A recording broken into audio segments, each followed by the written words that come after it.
अब जब आचार्य बर्वे उनसे कहते हैं कि इसका कोई उपयोग नहीं होगा, तो बोलते कि क्यों?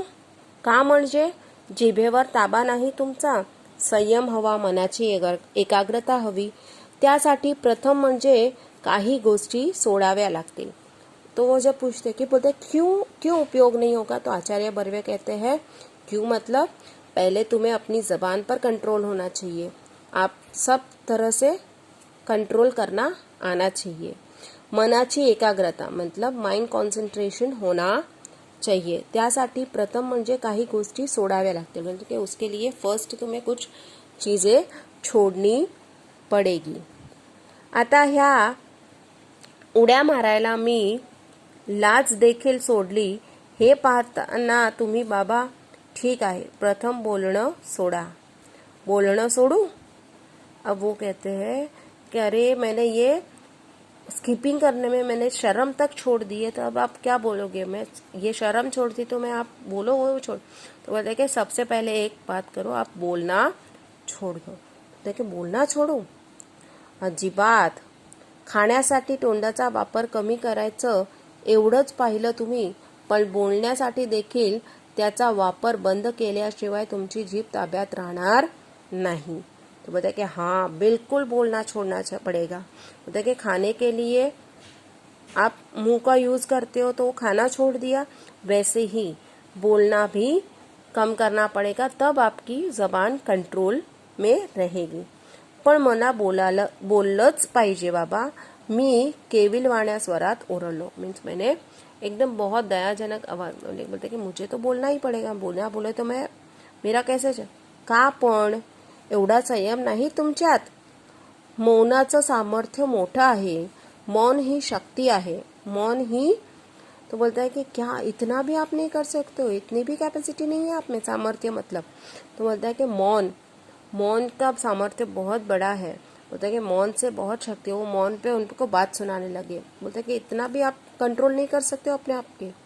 उड्या मारायच्या माझ्या दोरीचे एक टोक हातात धरून बाबा 1 तास मौनाचं महत्व या विषयावर बडबडत होते.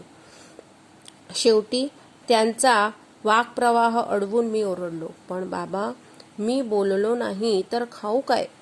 अब देखो, देखिए वो बोलते हैं कि वो स्किपिंग रोप का एक साइड वो अपने हाथ में पकड़कर 1 घंटे तक मुझे मौन पे प्रवचन देते रहे.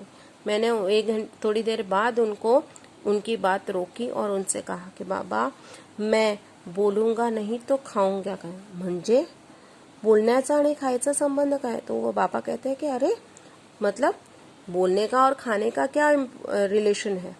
मी टेलीफोन ऑपरेटर आहे बाबा, दिवसभर बोलावंच लागतं मला. तो बोलता है कि मेरा टेलीफोन ऑपरेटर का जॉब है, तो मुझे दिन भर बोलना पड़ता है, तो मैं बोलूंगा नहीं तो मैं कैसे? मग कसलं वजन उतारणार तुम्ही? अत्यंत कारुण्यपूर्वक कटाक्ष टाकून बाबा गेले आणि त्यांच्या गळ्यात पडलेली दोरी मगाशीची गच्च आवडली का नाही या विचाराने मला पश्चाताप झाला. बोलता है तो फिर क्या हो गया आपका? बाद में आपका वजन कैसे कम होगा? ऐसे कटाक्ष मीन्स ऐसा टोंट मारकर वो चले गए. तो बोलता है कि मैं वो सोचने लगा कि पहले उनकी जो गले में उनकी जो दोरी जो फंसी थी उसको मैंने क्यों और ये ना कर दिया, ये सोचकर मैं पछतावा कर रहा था. मग मात्र मी चिडलो आणि निश्चय केला की बस यापुढे उपास, वजन उतरेपर्यंत उपास. मला मी काटकुळा झाल्याची स्वप्ने पडू लागली. भरल्या ताटावरून मी उठू लागलो. बिन साखरेचा आणि बिन दुधाचा चहा काय, पण बिन चहाचा देखील चहा मी पिऊ लागलो. साखर पाहिली की माझ्या अंगाचा तिळपापड होऊ लागला. केवळ फळांवर मी जणू जगू लागलो. लिंबाचा रस तर मला अमृतासारखा वाटू लागला. धारोष्ण दुधाची मी अधूनमधून अंधेरीच्या गोठ्यात जाऊ लागलो. दोरीवरच्या उड्या केवळ खालच्या मजल्यावरील मंडळींच्या दुष्टपणाने व अक्साने केलेले तक्रारीमुळे थांबवाव्या लागल्या. बोलते हैं कि अब मैंने डिसाइड कर लिया था, मैंने निश्चय कर लिया था कि बस अब इसके आगे मैं कड़क फास्टिंग करूँगा. जब तक मैं दुबला पतला नहीं हो जाता तब तक कड़क फास्टिंग करूँगा. मीन्स मैंने खाना वाना यानी कम कर दिया. बिना शक्कर की चाय क्या, बिना दूध की, बिना चाय का मैं रहने लगा. और शक्कर देखते मुझे कुछ होने लगता था. केवल सिर्फ फल पे वो जीने लगे. और नींबू का रस यानी लेमन जूस तो उनके लिए अमृत जैसा लगने लगा. और धारोष्ण मतलब जैसे ही दूध निकाला जाता है ना भैंस का, उसे धारोष्ण दूध कहते हैं. बोलते कि उसके लिए मैं अंधेरी. धारोष्ण मतलब गरम धार, fresh warm milk immediate after milking, यानी दूध निकालने के बाद जो तुरंत जो पिया जाता है उसे धारोष्ण दूध कहते हैं. ओके. तो बोलते कि उसके लिए मैं अंधेरी के तबेले में जाने लगा बीच बीच में. और बोलता है कि लेकिन स्किपिंग मुझे छोड़ना पड़ा क्योंकि नीचे जो रहने वाले लोग थे उनकी कंप्लेन की वजह से मुझे स्किपिंग छोड़ना पड़ा. 10 उड्या पाय न अडकता मारण्यापर्यंत मी पोचलो. मीन्स 10 टाइम्स स्किपिंग यानी बिना रुके करने की वो वहां तक वो पहुंचे. कचेरी सुटली की मी गिरगाव रस्त्याने धावत येऊ लागलो. मीन्स जब ऑफिस छुट्टी थी तो मैं गिरगाव से दौड़ते हुए घर आता था. केवळ पौष्टिक आणि सात्विक आहार सुरू केला. सिर्फ पौष्टिक और सात्विक. पौष्टिक मतलब न्यूट्रिशियस और सात्विक मतलब सादा. ऐसा पौष्टिक और सादा खाना पे वो जीने लगे. जवळजवळ 10-12 दिवस का हा क्रम चालू होता. मीन्स 10-12 दिन तक ऐसा चलता रहा. माझ्यातला फरक मलाच कळत होता. मीन्स मुझमें जो फरक था वो मुझे. लहान मुले बी पेरले की रोप किती वाढले हे रोप उपटून पाहण्यात त्याप्रमाणे रोज संध्याकाळी काट्यावर वजन करावे असे वाटत होते मला. पण मी ती इच्छा दाबून धरली. मीन्स 10-12 दिन ऐसा चला. तो बोलते कि जैसे छोटे बच्चे जब कोई प्लांट ये करते तो वो कितना वो बार बार देखते. तो मुझे भी ऐसा होने लगा कि रोज शाम को मैं वजन करूँ, देखूँ कम हुआ है कि नहीं कम. लेकिन मैंने मेरी इस इच्छा को दबा दिया. पण मी ती इच्छा दाबून धरली. बरोबर 1 महिन्याने मी वजन करणार होतो. मीन्स बराबर 1 महीने तक ऐसा पाल के 1 महीने के बाद मैं वजन करने वाला था. ऐसा उन्होंने डिसाइड किया. 1 महिनाभर तुपाचा थेंब माझ्या पोटात जाणार नव्हता. मीन्स 1 महीने के लिए एक तुप मतलब घी का एक ड्रॉप भी मेरे पेट में जाने वाला नहीं था. केवळ दूध. दुर्दैवाने रोज गाईचे धारोष्ण दूध मिळण्याची सोय नव्हती.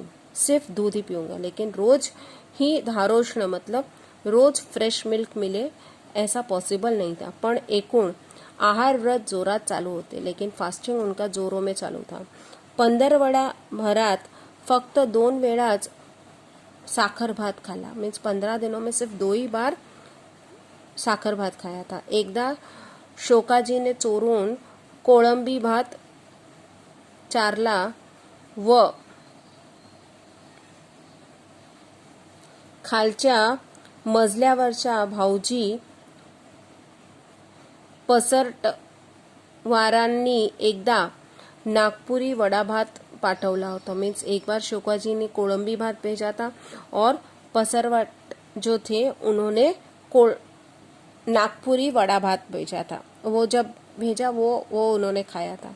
एवढे अपवाद वागडल्यावर भाताचा स्पर्श नहीं केला. मीन्स इतना 2 बार खाली उन्होंने चावल खाया था.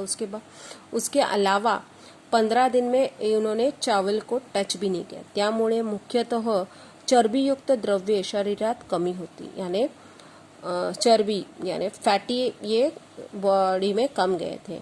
माझा एकूण निश्चय पाहून चाळीतल्या मंडळींचे आदर दुणावल्याने माझ्या सूक्ष्म नजरेतून सुटत नव्हते. मीन्स बोलता है कि मेरा ये निश्चय एकदम कड़क निश्चय देखकर बोलता है कि चाली के लोगों को मुझ पर बहुत प्राउड और वो मुझे दिख रहा था. जी मंडळी माझ्या डाएटची आणि उपासाची चेष्टा करत होती त्यांनीच पंत फरक दिसतो अशी कबुली द्यायला शुरुआत केली थी. मीन्स जिन्होंने मेरा स्टार्टिंग में मजाक उड़ाया था वो अब मुझसे कह रहे थे कि हाँ अब आपकी बॉडी में फर्क दिखता है. जनोबा रेघ्यांच्या अत्यंत कुजकट शेजाऱ्यालाही पंत भलतेच काय हो रोडावलेत असे मान्य करावे लागले। मीन जनोबा रेघ्या जो ऐसे एकदम बहुत कुचकट मतलब कंजूस, किसी भी की इसकी वो तारीफ नहीं कहते, तो उन्होंने कह दिया कि क्या पंत एकदम लग रहे हो, अभी तुम्हारी वजन कम हो, रोडावलेत मतलब कम हुआ, असे उन्होंने एक्सेप्ट किया। मंडळीच्या प्रशस्तीने मला भीती वाटत होती की एकाच गोष्टींची म्हणजे मुठभर मांस वाढण्याची। मीन्स ये सब इतनी मेरी तारीफ करते थे तो मुझे एक ही बात का डर था कि इनकी तारीफों से मेरा वजन ना बढ़ जाए। ऐसा होता है ना, तारीफ से बोलते हैं, पण असली तुरळक तारीफ ऐकून मी चलण्यासारखा नव्हतो। लेकिन बोलते कि इतनी ऐसी तारीफ से मैं प्राउड फील करूं ऐसा पॉसिबल नहीं था। इतक्या असामान्य मनोनिग्रह आणि जिव्हा नियंत्रणानंतर कमीत कमी 20 ते 25 पौंडाची तरी माझे वजन घटले पाहिजे अशी माझी खात्री होती। मीन्स इतना स्ट्रिक्ट डाइट फॉलो करके, इतना ये करके बोलता है कि कम से कम मेरा 20 to 25 पाउंड्स वजन कम होना ही चाहिए, ऐसा उनको लग रहा था।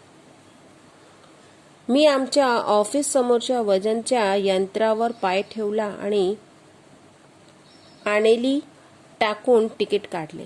देखिए मैंने हमारे ऑफिस के सामने वाला जो वजन काटा था उस पर चढ़ा और उसमें पैसे डाले।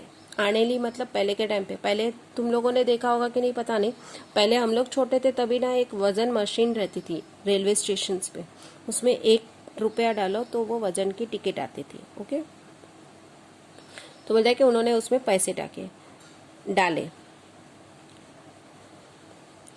आनेली टाकून तिकीट काढले। महिन्यापूर्वी याच यंत्राने माझे वजन 181 पाउंड दाखवले होते।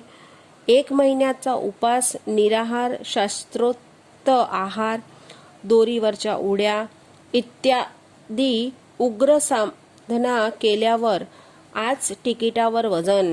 बोलता है कि इतना 1 महीना पूरा इतना डाइट फॉलो किया, इतना वॉकिंग किया, फिर स्किपिंग किया, ये सब एकदम स्ट्रिक्ट डाइट फॉलो करने के बाद भी टिकट पे वजन क्या था, मिनट भर माझा विश्वास बसेना। मीन्स उस टिकट पे जो वजन लिखा हुआ था उस पर मुझे बिल्कुल भी विश्वास नहीं हो रहा था। 192 पाउंड आणि भविष्य होते, यानी वो टिकट के पीछे भविष्य लिखा रहता, तो उस टिकट पे वजन कितना था 192,